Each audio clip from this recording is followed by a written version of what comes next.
Marco Pierre White would tell us that... Yes, you can season with salt, but trust me, Knorr stock pot does a better job. And I wanted to make my own version to see what's involved. All chefs and many cooks know that a good stock is the basis for a really great dish. At the home, we turn to commercial products, but when I've got the opportunity, I like to make my own. And today, I want to make my own stock pots. This is everything the Michelin legend promised, but none of the added chemicals. Most homemade stock is just bone water, weak and lacking the guts and intensity. Well, I want to make something slightly different. I'm poaching this recipe from the fat duck, and in fact a recipe by the incredible Chris Young, who worked in the developmental kitchen of the fat duck in the early to mid 2000s. His video contains all the science behind what I'm going to do today. And you'll be astonished just how easy it is. It's just 60 minutes of work to get hold of a really concentrated, beautiful stock. You can get absolutely brilliant stock from boiling, but if you've got access to a pressure cooker, doesn't have to be the old-fashioned two-handled gadget that's super dangerous, but one of the more modern varieties, such as the Instant Pot, the Sage Slow Cook Go Pro, I think it's called, or this version, the Ninja Foodie, which can act as a pressure cooker. Here's a chicken I roasted over the weekend. I was cooking something else, so the chicken just went in for an hour as well. Just a splash of oil on it. Otherwise, I didn't pay attention to it too much. In his video, Chris Young picks up a ready-made rotisserie chicken from the shop. Either is fine. And one of the key principles is to get access to as much surface area of the ingredients as possible, to expose as much flavour as you can. So I'm chopping up an onion, a carrot and some garlic, very, very fine, and adding to my stock pot on a sauté function, just to start the cooking off. I'm also chopping my chicken up as much as I can, throwing the whole thing in. Yes, the bones and the skin, but the meat as well. All of it's going in to contribute. There are a litre of water, this amazing stock. I'm now going to set that going for an hour so that it can get cooking. So the stock's had an hour in the pressure cooker. All the steam is completely released and the machine has prompted me to open it. Let's take a look. You can see it has that membrane of oil on top, that stickiness. The bones are all brittle.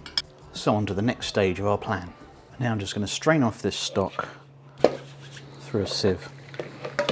Kind of thing that when I put it in my food waste bin will drive all the cats and foxes in my neighbourhood a bit wild.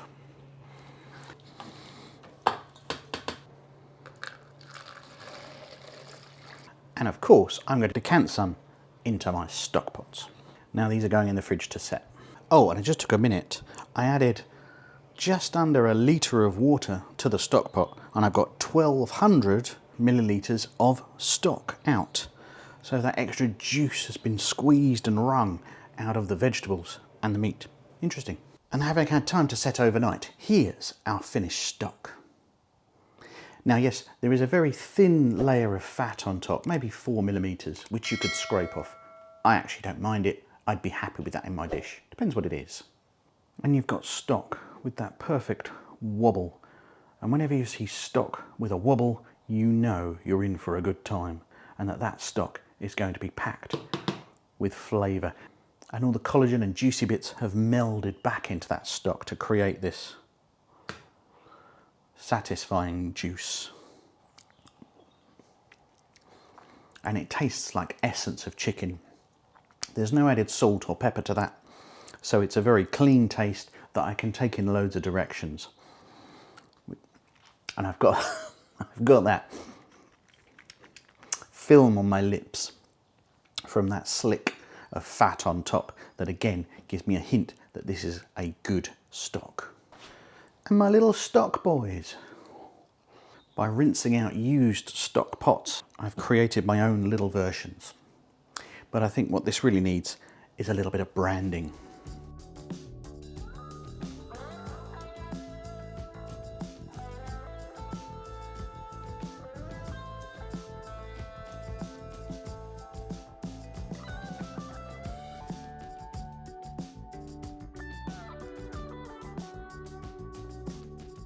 So there we have it, my own not stock pots.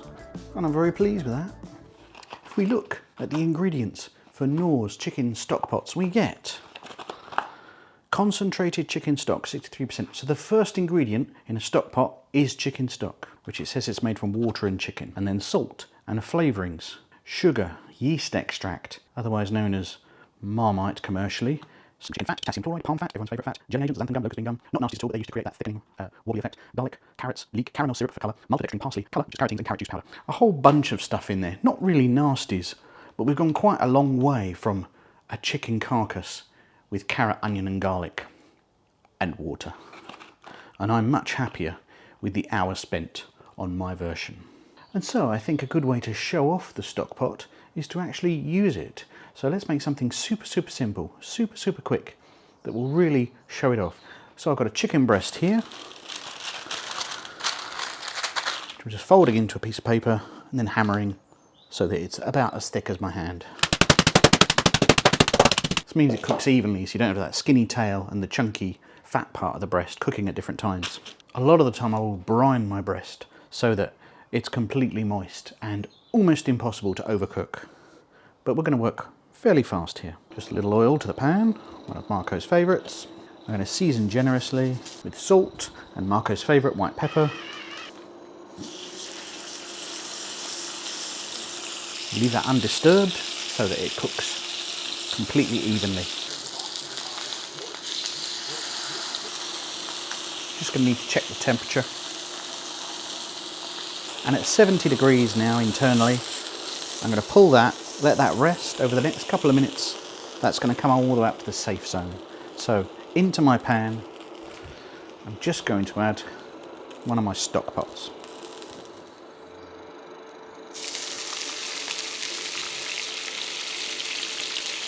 You can see how quickly that melts down. Soak it up, all the flavours from the base of the pan. Yes, we could go further, we could fry maybe shallots, mushrooms in there to really amp up the flavours. We could deglaze with booze first and then add our stock, but I just want to keep this simple just for this demonstration.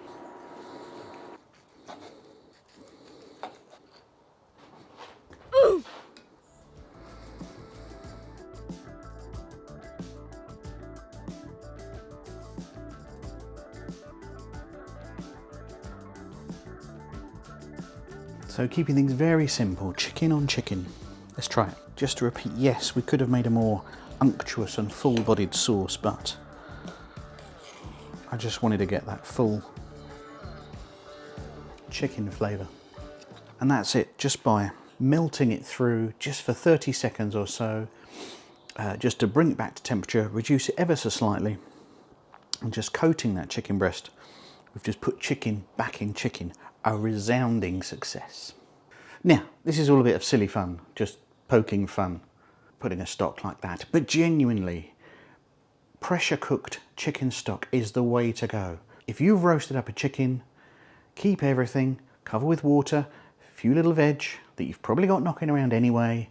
In an hour, you'll have amazing stock. Pop it in the freezer, and every time you're going to make a soup, a stew, a casserole, a ragu, anything that needs a bit of body and a bit of soupy goodness, you can reach for one of my not stock pots. Well worth a go. If you enjoyed me making that pressure cooker dish, maybe you'll enjoy me using the same gadget to make one of Marco's Michelin-starred dishes from White Heat. And I will catch you next time.